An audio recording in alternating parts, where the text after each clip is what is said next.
এতিয়া বনাম কাৰ্বি ব্যঞ্জন কলডিল তিলৰ সৈতে পিটিকা এই কলডিলটোত টুকুৰা টুকুৰ কৰি কাটি ললোঁ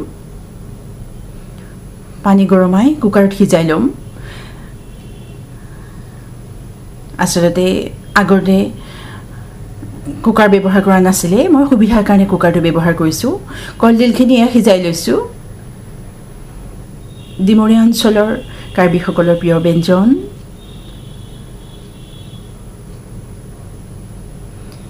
সিজাওঁতে নামমাত্ৰ নিমখ দি লৈছোঁ এয়া সিজাই টুকি ল'লোঁ নিমখ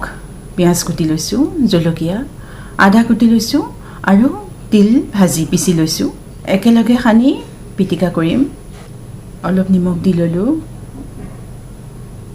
সিজাওঁতে নিমখ দিয়া আছে তথাপিতো অকণ সানোতে নামমাত্ৰ দি লৈছোঁ এয়া পিটিকা কৰি ল'লোঁ লৈ এয়া পৰিৱেশন কৰিলোঁ যদি মোৰ ভিডিঅ'টো ভাল লাগে লাইক কৰিব কমেণ্ট কৰিব শ্বেয়াৰ কৰিব ছাবস্ক্ৰাইব কৰিব আৰু বেল আইকনটো দবাই দিব যাতে মোৰ নতুন নতুন ভিডিঅ'খিনি আপোনালোকৰ ওচৰত পৰেগৈ